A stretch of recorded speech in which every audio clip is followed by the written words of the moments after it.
Sorry guys, class बीच में ही cut हो गई थी तो मैं आपके लिए सेकंड पार्ट बना रही हूँ। आई होप कि आपको फर्स्ट पार्ट क्लियर होगा। तो फर्स्ट पार्ट के साथ साथ ये सेकंड पार्ट आप कंटिन्यू रखना गाइस, आपने देखना है इसको आगे। तो again welcome in Radhe online academy.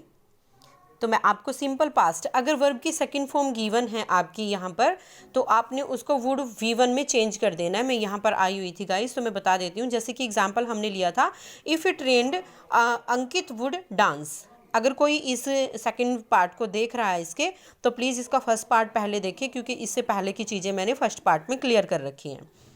तो इसमें क्या होगा guys, if it rained Ankit would dance. तो गाइस इसमें या तो यहाँ पर फिलअप्स गिवन होगा या यहाँ पर फिलअप गिवन होगा। तो आपने इसके अकॉर्डिंग आइडेंटिफाई करना है कि अगर यहाँ V2 है तो आपने यहाँ पर वुड को फिल कर देना है। ओके, ये और कैसे आ सकता है, if I were a prince. ज़्यादातर एग्जाम में मोस्ट इम्पोर्टेंट, ये सबसे ज़्यादा एग्जाम में पूछे जाने वाला आपके क्वेश्चन है। If I were a prince, यदि मैं राजकुमार होता। If I were a prince, I would marry you, मैं तुमसे शादी कर लेता। आई वुड मैरी यू, मैं तुमसे शादी कर लेता। If I were a prince I would marry you. तो देखिए गाइज, अगर यहाँ पर वर होगा इफ़ के साथ अगर यहाँ वर गिवन होगा, तो गाइज आपने वुड प्लस V1 का यूज़ करना है अपने सेकंड सेंटेंस में। ओके, और एरर फॉर्म में कैसे आएगा आपके पास, if I was a bird I would flying in the sky. देखो देखने में बिल्कुल सही लग रहा है, if I was a bird, पर आपने कैसे आइडेंटिफाई करना है। नंबर 1 तो आपने इधर चेक करना है, वुड फ्लाई आएगा। यहाँ पे 2 एरर गिवन है आपके, मीन्स मैंने एक सेंटेंस में 2 एरर ले लिए, लेकिन एग्जाम में आपसे एक ही एरर कन्फर्म पूछा जाएगा। आई वर, वॉज की जगह पर वर आएगा, फ्लाइंग की जगह पर फ्लाई आएगा। देखने में वो बिल्कुल सही लग रहा है, लेकिन नहीं, वुड के साथ ऑलवेज V1 का यूज़ होता है, ये आपको पता ही है। मोडाल्स के साथ V1 का यूज़ होता है। तो आपने ये ध्यान रखना है, I would fly if I were a bird. I के साथ always we use was, but ये आपका कंडीशनल सेंटेंस है। कंडीशनल सेंटेंस में we always use with I वर।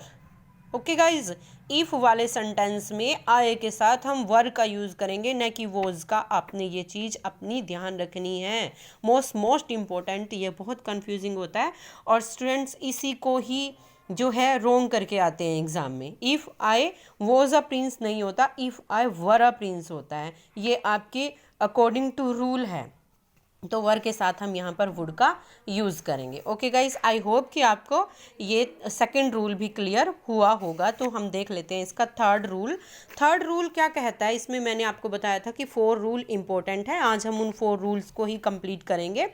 तो थर्ड रूल क्या कहता है गाइज, कि अगर आपका फर्स्ट सेंटेंस पास्ट परफेक्ट में गिवन होगा, past perfect means had plus V3, had plus V3। अगर आपका first part had plus V3 में गिवन होगा, तो आपने इधर वुड हैव प्लस V3 का यूज़ करना है। अब कुछ बच्चे सोच रहे होंगे, मैम ने अभी बोला था कि मोडाल्स के साथ ऑलवेज वी यूज़ V1, लेकिन नहीं गाइस, बीच में हैव आ गया और आपको सबको पता है कि हैज़, हैव, हैड के साथ ऑलवेज वी यूज़ V3। हम जो है हमेशा ही किसका प्रयोग करते हैं, V3 का यूज़ करते हैं। तो वुड हैव V3 में चेंज कर देंगे किसको, हैड प्लस V3 को we will use would have V3। एक एग्जाम्पल से देख लेते हैं, इफ़ आई हैड 2 कार्स, यदि मेरे पास 2 कार्स हैं। तो यहाँ क्या है गाइस, देखिए यहाँ पे बच्चे काफ़ी मिस्टेक्स करने वाले हैं। इफ़ आई हैड 2 कार्स, यहाँ पे हैड प्लस V3 नहीं है गाइस, ये ध्यान रखना है। यहाँ पे V3 नहीं है, यहाँ पे कोई V3 नहीं है, यहाँ पर हैड है ओनली। हैड के साथ V3 नहीं है, इट मीन्स ये V2 है। तो V2 we use would, only would give. ठीक है, ये ध्यान रखना है, कभी आप इस खाली हैड को देखकर कंफ्यूज हो जाओ। इफ़ आई हैड की मैम ने बोला था हैड के साथ हम वुड हैव प्लस V3 लगाएंगे। नो गाइस, यहाँ पर हैड आपका V2 है, ना कि आपका हैड प्लस V3, क्योंकि V3 तो हैड के साथ कहीं गिवन है ही नहीं। तो आई होप कि आपको ये चीज़ समझ में आई होगी। ऐसे ही इफ़ आई सा यू देयर, यहाँ पर भी आपका क्या है, वर्ब की सेकेंड फॉर्म गिवन है, I would stop my car. अब देख लेते हैं इससे related example, if I had seen there, यदि मैंने वहाँ आपको देखा होता, मतलब मैं मतलब देख चुका होता, if I had seen there I would have stopped. तो उसमें क्या करते हैं गाइस, एरर फॉर्म में कैसे आ जाता है, एरर फॉर्म में या तो आपके पास यहाँ पर जो है इसमें वुड स्टॉप्ड मतलब इस टाइप से दे देगा, या वुड स्टॉप्ड देगा। तो हम क्या करते हैं, कई बार क्या होता है हमारे साथ कि हम सोचेंगे वुड स्टॉप्ड, नहीं ये एरर है, स्टॉप्ड को कट करके हम स्टॉप कर देते हैं, क्योंकि भाई वुड तो मोडाल्स, और मोडाल्स के साथ वी ऑलवेज यूज V1। लेकिन गाइस हमने इधर देखना है, ये कंडीशनल सेंटेंस में हम इस साइड ध्यान देंगे कि यहाँ पर हैड सीन है। अगर यहाँ हैड सीन गिवन है तो would have stop, it means यहाँ पर हैव यूज होगा। आई होप कि आपको क्लियर हुआ होगा।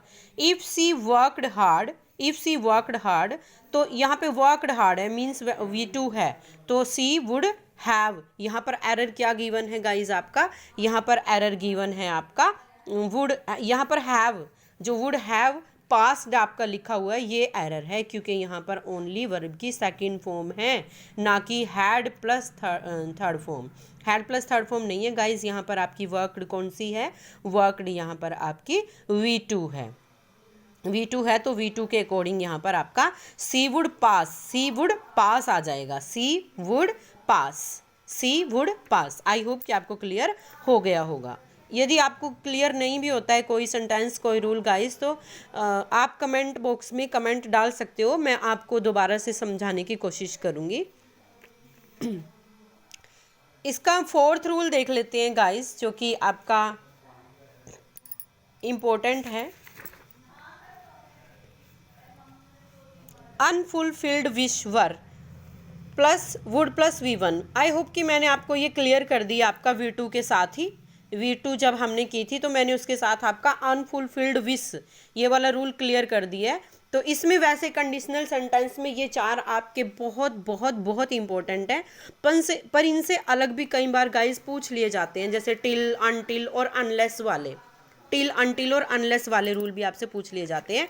जो आपका ये फोर्थ रूल है अनफुलफिल्ड विश मीन्स जिसको हम कभी पूरा कर ही नहीं सकते, जैसे मैं राजकुमार होता, जैसे मैं तुमसे शादी कर लेता, अगर मैं पक्षी होता तो मैं आकाश में उड़ लेता, मतलब ऐसे वाले सेंटेंसेस अनफुलफिल्ड विश जो हमारे कभी पूरे हो ही नहीं सकते, वो हमेशा हमारे किससे यूज शुरू होते हैं, वर्ड से शुरू होते हैं। तो ये वाला रूल मैंने आपको V2 के साथ क्लियर कर दिया था गाइस। तो जो आपका टिल, अनटिल, अनलेस वाला रूल है ये मैं आपको नेक्स्ट पार्ट में प्रोवाइड करूँगी गाइस। तो आज के लिए इतना ही। आई होप कि आपको, क्योंकि मैं सोच रही हूँ कि मैं आपको कंटेंट थोड़ा थोड़ा दूँ पर अच्छा दूँ, क्लियर दूँ, ताकि आपको मतलब समझ में आए टॉपिक। कराने को मैं भी टिल, अनटिल, अनलेस आपको अभी करा सकती हूँ, पर मैं चाह रही हूँ कि पहले आपको ये 4 पॉइंट क्लियर हो जाएं। आप जब इनको अच्छे से डायग्नोज कर लोगे उसके बाद मैं आपको नेक्स्ट पॉइंट में आपके लिए कल वाली क्लास में आपके लिए टिल, अनटिल, अनलेस ये नेक्स्ट पॉइंट मतलब जो भी इसके बाकी के रूल्स रहते हैं वो मैं आपको सारे क्लियर कल वाली क्लास में सारे क्लियर करा दूंगी guys. Okay guys, I hope कि आपको मेरी क्लास अच्छी लगी होगी। अगर अच्छी लगी है तो please like, share and subscribe करना ना भूलें, और सब्सक्राइब करने के बाद बेल आइकन ज़रूर दबाएं ताकि आपको आने वाली सारी नोटिफिकेशन मिलती रहे। Thank you, have a nice day.